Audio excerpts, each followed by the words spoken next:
দর্শক, রাজশাহীতে বৈষম্য দূর করে ৪৭তম বিসিএস লিখিত পরীক্ষার যৌক্তিক সময় বৃদ্ধির দাবি ও আন্দোলনরত শিক্ষার্থীদের ওপর পুলিশি হামলার প্রতিবাদে রেল লাইন অবরোধ করে বিক্ষোভ করছেন রাজশাহী বিশ্ববিদ্যালয়ের শিক্ষার্থীরা।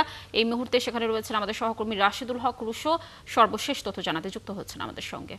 রুশো, এলাকার পরিস্থিতি এখন কেমন দেখছেন? আইন শৃঙ্খলা বাহিনী এসেছে কিনা, কতটুকু নিয়ন্ত্রণে আছে পুরো পরিস্থিতি, আর শিক্ষার্থীরা রেল লাইন কখন নাগাদ অবরোধ করলো, জানাবেন বিস্তারিত তথ্য আমাদের। শিক্ষার্থীদের এটি পূর্ব ঘোষিত কর্মসূচি ছিল। তারা জানিয়েছিলেন যে তাদের যে দাবি সেই দাবি না মানা হলে তারা কিন্তু রেল লাইন অবরোধের মতো কর্মসূচি তারা হাতে নেবেন। তো এরই ধারাবাহিকতায় আমরা কিন্তু দেখতে পাচ্ছি যে আজকে যারা এখানে মূলত যে ব্যানারটি নিয়ে তারা দাঁড়িয়েছেন, ৪৭তম বিসিএস লিখিত পরীক্ষার্থীবৃন্দর যে ব্যানার, সেই ব্যানারই শিক্ষার্থীরা এখানে দাঁড়িয়েছেন এবং তারা যেটি বলছেন যে তাদের যে পরীক্ষার সময়সূচি সেটি আসলে তাদের খুব স্বল্প সময়ের মধ্যে সেই সময়টি দেওয়া হয়েছে। এই সময়টি একটি যৌক্তিক সময়ের মধ্যে যেন লিখিত পরীক্ষাটি নেওয়া হয় সেই দাবি কিন্তু তারা জানিয়ে আসছেন।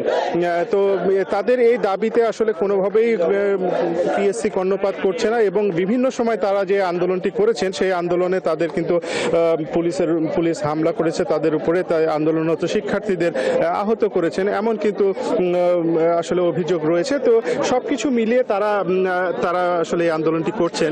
আমরা একটু তাদের কাছ থেকে সরাসরি শুনে নিতে চাই। আমরা সরাসরি যুক্ত আছি। আজকে আপনারা রেলপথ অবরোধের মতো কর্মসূচিতে কেন যেতে হলো? আসলে দেখুন, আমরা দীর্ঘ 1 মাস ধরে শান্তিপূর্ণ অবস্থান কর্মসূচি পালন করেছি এবং পিএসসিতে আমরা স্মারকলিপি দিয়েছিলাম শান্তিপূর্ণভাবে। এরপর আমরা পিএসসির সামনে শান্তিপূর্ণ অবস্থান নিয়েছিলাম, কিন্তু পিএসসি সেখানে পেটোয়া পুলিশ বাহিনী দিয়ে আমাদের উপরে অতর্কিত হামলা করে এবং আমাদের ভাইদেরকে আহত করে হাসপাতালে পর্যন্ত পাঠাতে বাধ্য করে। এবং তারই পরিপ্রেক্ষিতে আমরা কেন্দ্রীয় শহীদ মিনারে অনশনরত রয়েছে আজ 3 দিন ধরে।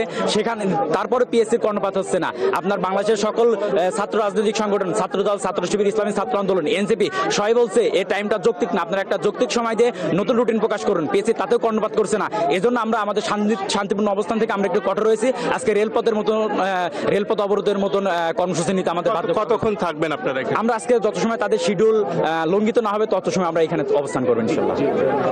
জি, আপনি শুনছিলেন আসলে মূলত তারা চাইছেন একটি বার্তা দিতে, এর মধ্যে দিয়ে তারা ট্রেনের যে শিডিউল সেই শিডিউল বিপর্যয় ঘটাতে চান এবং এটি যেন আসলে সবার বিশেষ করে কর্তৃপক্ষের আসলে বিষয়টি নজরে আসে এবং তাদের যে দাবি তারা যেটি বলছেন যে একটি যৌক্তিক সময়ের মধ্যে তাদের যে পরীক্ষা সেটি অনুষ্ঠিত সময় বৃদ্ধির দাবি সেটি আদায় করে তারা আসলে মাঠ ছাড়বেন এমনটি জানাচ্ছেন। ধন্যবাদ আমাদের সাথে যুক্ত থাকার জন্য। নিশ্চয়ই আমরা পরবর্তী আপডেটগুলো আপনার মাধ্যমে দর্শকদেরকে জানানোর চেষ্টা করব।